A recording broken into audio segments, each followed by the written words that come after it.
It's that time of the year again, or rather, that time every 5 years when China's political elite meet to set their goals for the next 5-year plan. Every TV and radio station, not to mention every newspaper, magazine, and social media site, becomes obsessed with covering the National Party Congress, and the majority plan to visit yet again the site where the very first National Congress took place in Shanghai. The first National Congress of the Communist Party of China was held between July 23rd and August 2nd, 1921. This is where the Communist Party of China was officially formed, in a Shukuman building, an architectural style with carvings on the stone gate popular in Shanghai during the 1920s, in the French concession area near present-day Xintiandi. The site was converted into a museum in 1961. It's obviously regarded as a national shrine, somewhere the party faithful come to tick it off their list of places to see before they die. The queues stretch down the road. Lest anyone get the wrong idea, there's a stricture in the admission rules posted outside the building that those who are improperly dressed, drunken, or insane are not allowed. But I see no one on this occasion at any rate who's refused entry for being insane. Unless you have a Chinese national ID card, you have to get your admission ticket by placing your thumb on a fingerprint scanner, after which a ticket pops out of the machine that you immediately hand to a gatekeeper standing beside you in order to be let inside. Naturally, everything in such an important building as this is scanned for security, though you are reminded not to leave anything behind once you leave the security area. The two-story building was only completed in 1920 as the residence of two of the original Communist Party members. In the entrance hall is a large bronze relief of the good and the great, who attended that first meeting in 1921. There were 13 of them in all, including Mao Zedong, while 2 representatives sent by the Comintern, the Communist International, attended the meeting as non-voting delegates. Naturally, everyone wants their picture taken in front of the relief, and some even pull out their communist flags with which to pose.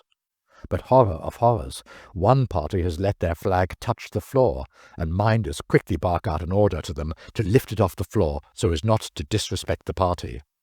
An embarrassed group repose for a second selfie.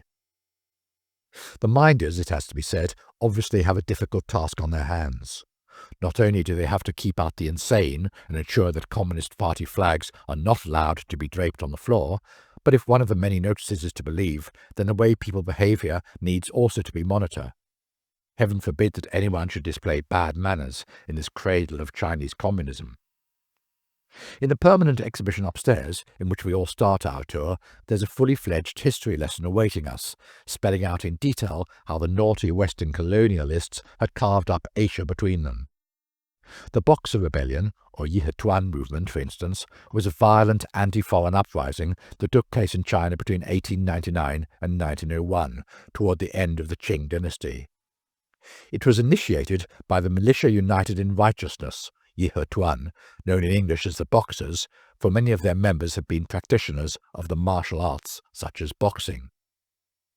They were motivated by proto-nationalist sentiments and opposition to Western colonialism with their associated Christian missionary activity.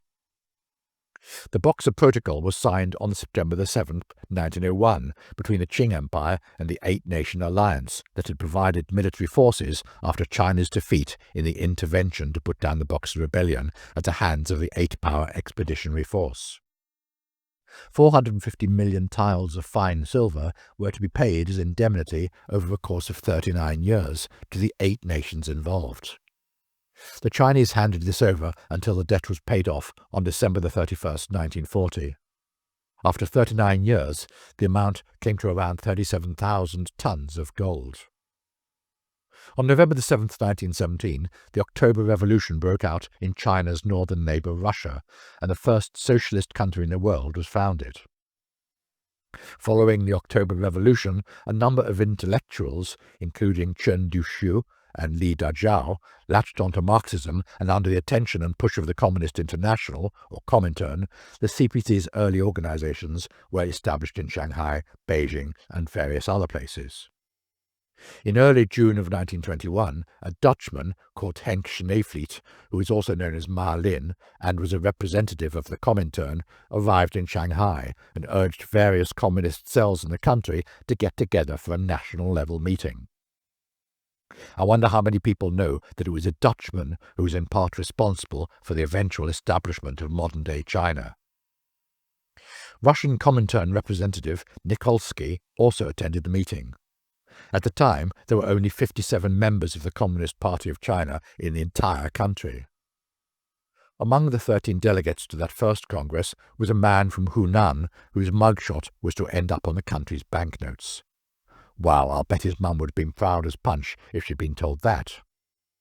In one of the upstairs rooms is a waxwork tableau of the delegates huddled round a table for the convening of the first conference. According to TravelChinaGuide.com, the other 12 members listen and smile as Mao Zedong, founder of the PRC, makes his speech. Lifelike, the wax figures seem to make time stand still, bringing people back to that exciting moment. I try to contain my excitement. When you finally get downstairs to see the actual 18-square-meter room and table used, it's hard to imagine how they all managed to crowd into that small area. And the stools they used upstairs looked nothing like the chairs on display downstairs. But then, why let the facts get in the way of a good bit of artwork? Of those 13 representatives in attendance at the Congress, it's salutary to note that only Mao Zedong and Dong Biwu survived in good standing by the end of the Cultural Revolution. Others were persecuted to death, left the Communist Party, or expelled or defected to the Wang Jingwei government. That meeting of the First Congress came to a hurried conclusion owing to harassment from the French concession police on July the 30th. The meeting had to be curtailed early and then resumed on board a boat in Jiaxing's South Lake, where, of course, yet another museum was finally opened in 2011.